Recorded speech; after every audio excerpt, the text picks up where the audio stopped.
Olá, pessoal. Hoje a gente vai falar sobre o relatório do auditor independente. O relatório de auditoria, ele é a fase derradeira do trabalho, né? Então, todo o esforço que o auditor empregou na análise dos riscos, da identificação, avaliação de riscos, respostas aos riscos, né?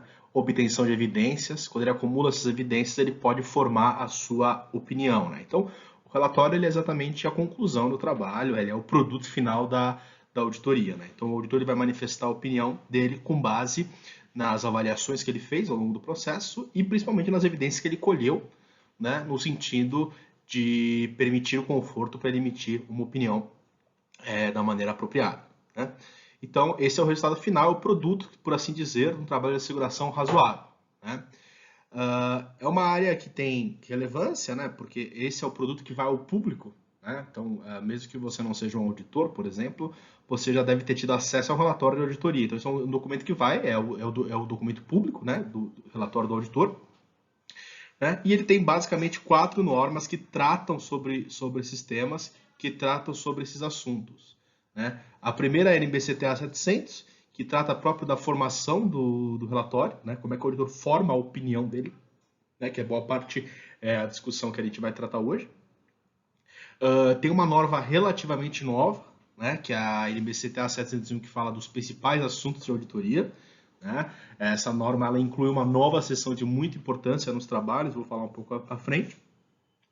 E a 705 ela trata das modificações da opinião. Né? Uma opinião, quando ela tem uma ressalva, ou era uma opinião que se abstém ou que é adversa, ou seja, quando a opinião ela não está concordando 100% com aquela demonstração, nós temos uma opinião modificada. Então, a NBCTA 705 ela trata disso, e por fim a 706 trata principalmente do parágrafo de ênfase, que não é uma modificação de opinião, é só uma ênfase que o auditor dá de algo que o leitor tem que estar atento, né? O leitor, o usuário das demonstrações financeiras, ok? Como antecipei, a NBCT é a principal norma, ela fala do processo de formação, né, da opinião, e o auditor ele vai poder emitir a opinião dele quando ele tem segurança razoável que a demonstração contábil, né, tomada em conjunto, ela está livre de distorção relevante, independentemente de causada por fraude ou por erro. Né? Lembrando que estamos falando de uma opinião, né, uma asseguração que o auditor dá, que é uma asseguração razoável. O que isso quer dizer? Não é absoluta. Né? Na próxima discussão que a gente vai ter, a gente vai verificar que o auditor é passível de erro. Né? E o próprio trabalho do auditor ele tem o pressuposto de que existe o risco inevitável da conclusão não estar apropriada. Né? Por isso que a gente tem uma asseveração razoável, plausível, mas não absoluta. Né? Bom, para o auditor formar opinião, ele considera a evidência que ele obteve, né, de auditoria para cada risco que ele identificou ao longo do trabalho de auditoria. Bem, essa conclusão ela tem que levar também em consideração aspectos qualitativos sobre a política contábil da entidade, né? Então ele tem que concordar que elas atendem não só no ponto de vista de números, mas elas atendem às divulgações e à estrutura que está sendo seguida. Então pode ser as IFRS, pode ser as normas brasileiras de contabilidade. Então esse é um ponto importante, né? E principalmente no que tange às estimativas que são usadas para preparar a demonstração, né? Assim que o auditor forma a sua opinião. Ok? No processo de formação, o auditor tem que avaliar se as informações apresentadas na peça contábil, na demonstração contábil financeira, elas são relevantes, confiáveis, comparáveis e compreensíveis, né? Vejam que essas são as características qualitativas das demonstrações contábeis, né? E quando o auditor realiza essa avaliação, ele tem que considerar, né? Isso aqui é a extração da própria norma 705. As informações que deveriam ter sido incluídas foram incluídas, né? Ou seja, tudo que deveria estar lá está adequadamente demonstrado, né? Individualmente ou em conjunto.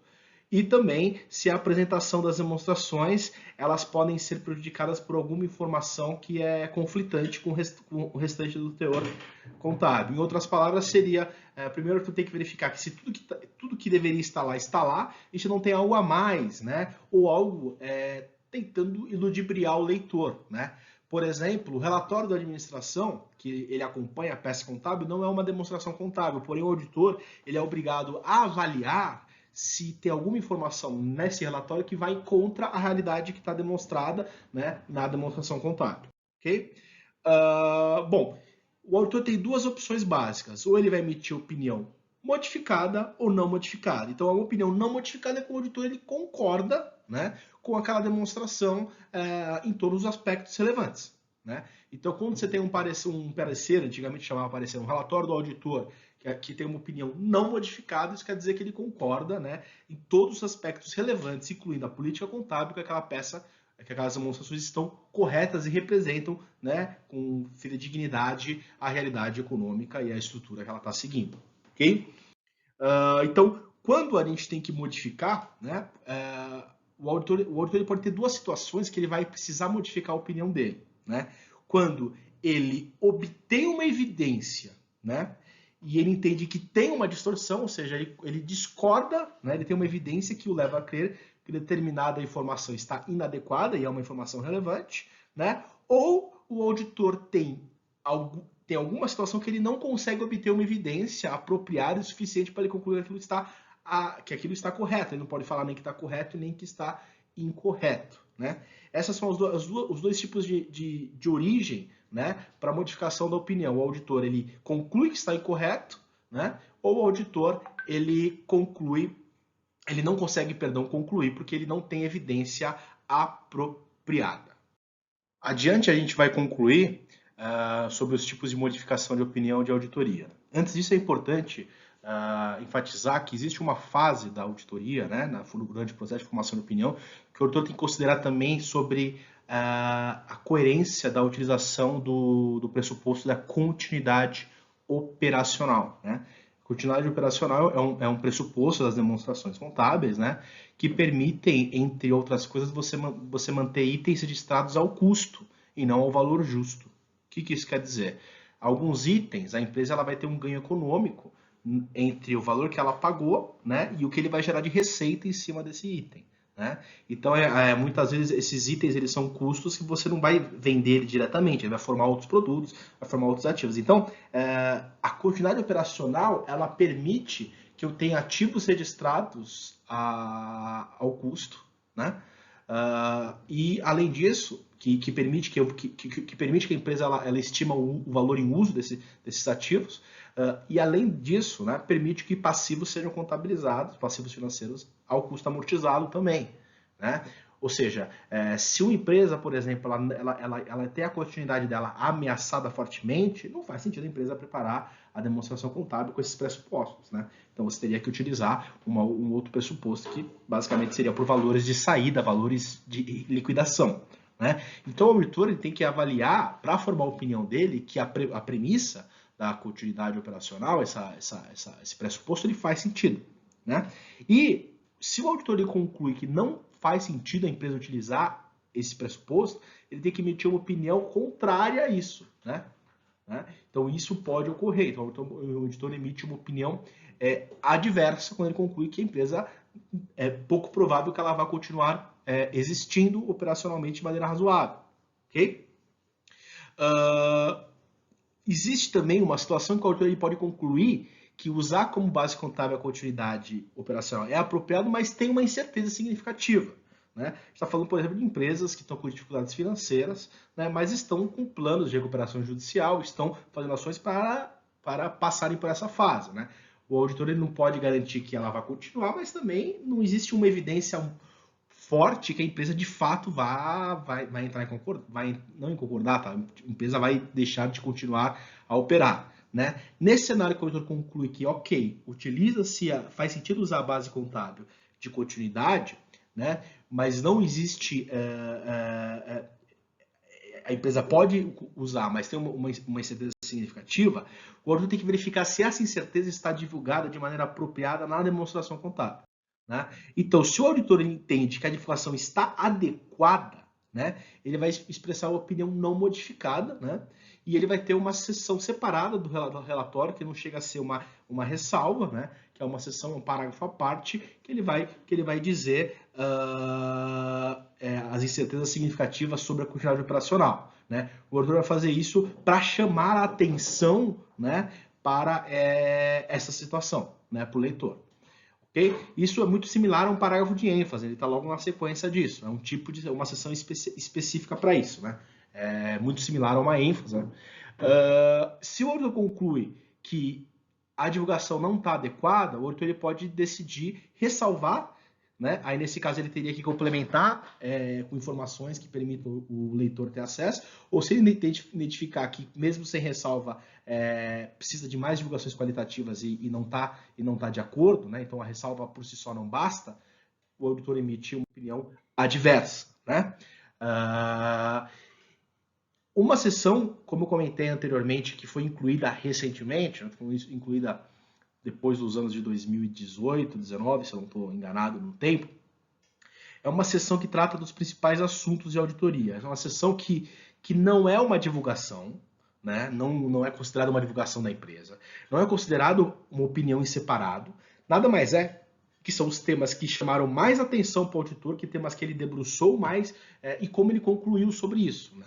Essa sessão ela visa trazer mais transparência para o trabalho do auditor, porque muitas vezes o auditor tem que tomar um julgamento profissional e decidir se a evidência que obteve é apropriada o suficiente. Né? Então, utilizar essa sessão, ela traz mais transparência, permitindo que, muitas vezes, em trabalhos onde o auditor concorda com a demonstração contábil, mas existem situações que talvez seja interessante para o leitor, para o usuário, saber que o auditor foram pontos críticos do trabalho que ele teve que se debruçar e como ele concluiu, né? E o que permitiu ele concluir que não teve nenhuma modificação, né? Então, isso é muito importante, né?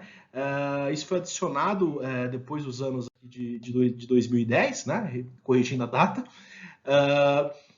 No Brasil, isso foi aplicado efetivamente um pouco depois. Inclusive, quem tiver interesse, tem no site do IBRACON, anualmente o IBRACON faz uma pesquisa dos principais assuntos de auditoria. Né? Nessa pesquisa, tem uma comparação das empresas de capital aberto, quais são os principais assuntos, né? E a gente percebe que tem assuntos comuns a empresas, aos setores ou até a situação econômica da própria empresa. Né, do contexto econômico do próprio local, da própria jurisdição, no caso do Brasil. Okay? Bom, a gente já falou, mas agora entrando especificamente nos tipos de opinião modificada, né, a gente tem 3 opiniões modificadas. Né, com ressalva, né, que o auditor ele conclui que, em certo determinado ponto, as demonstrações estão corretas, do ponto de vista relevante. Opinião adversa, quando o auditor ele concorda, ele discorda completamente, né, daquela demonstração, né, em termos materiais, ou o auditor não tem evidência que não permite ele concluir. Né? A decisão sobre que tipo de modificação, seja ressalvar ou fazer uma opinião adversa, uma abstenção, ele vai depender da natureza que é da modificação, né, a natureza do assunto que nasceu.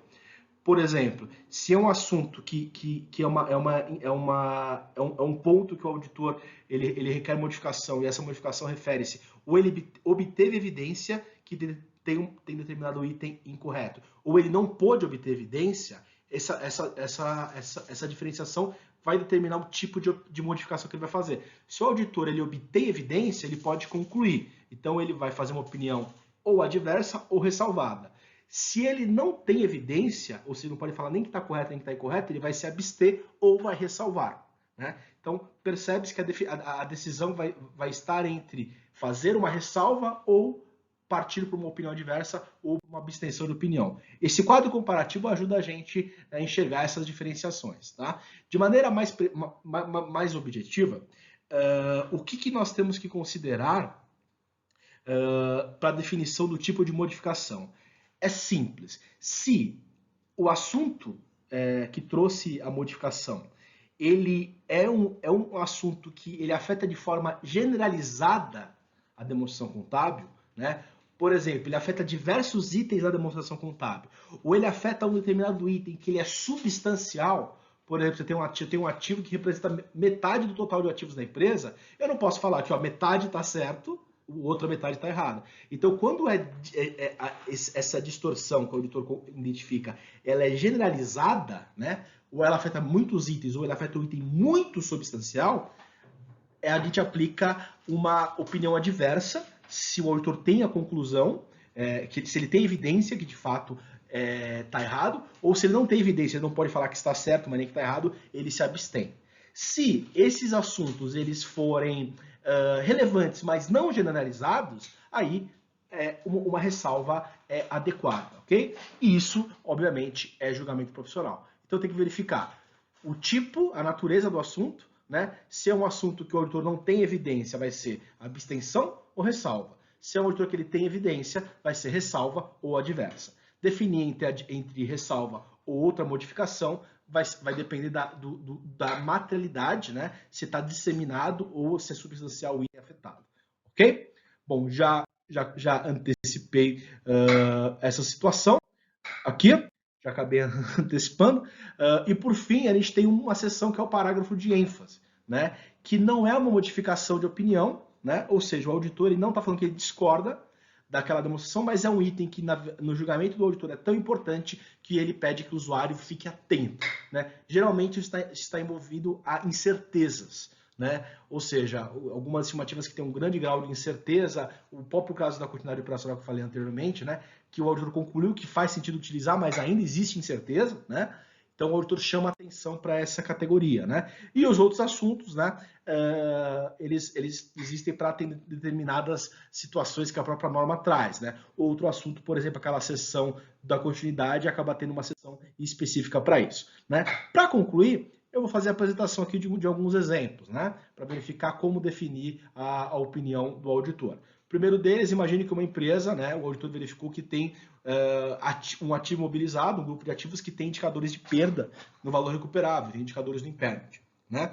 O auditor ele consegue estimar, né, ele tem evidência, e ele estimou a sua relevante, mas não é generalizada. Então, se é relevante e não generalizada, basta uma ressalva.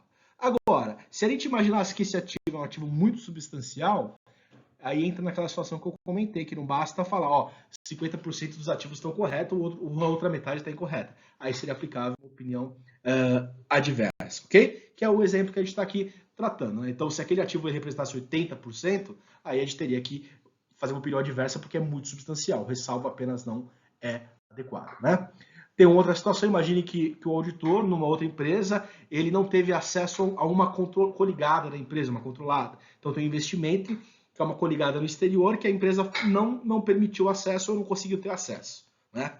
Os possíveis efeitos da impossibilidade de ter evidência de auditoria são relevantes, né? Essa empresa representa 15% dos ativos, né? Mas ele afeta apenas um item, né? Então, nesse caso, como seria a opinião do auditor? Uma opinião com ressalva bastaria, porque o auditor ele simplesmente falaria, olha, esse ativo que representa tanto, eu não sei se está certo ou se está incorreto, então eu me abstenho sobre esse item, mas o restante está correto. Agora, vamos supor que não é mais uma coligada, é uma controlada, ou seja, eu consolidei todos aqueles dados, aí está afetando todos os ativos, né? E aí se ele é mais relevante ainda, 30%, aí você tem que fazer uma opinião, uma abstenção de opinião, ok? E aqui um último exemplo aqui do Conselho Federal de Contabilidade, que vocês podem ter acesso, né? Que esse aqui eu deixo para a gente corrigir depois em conjunto ou nos comentários.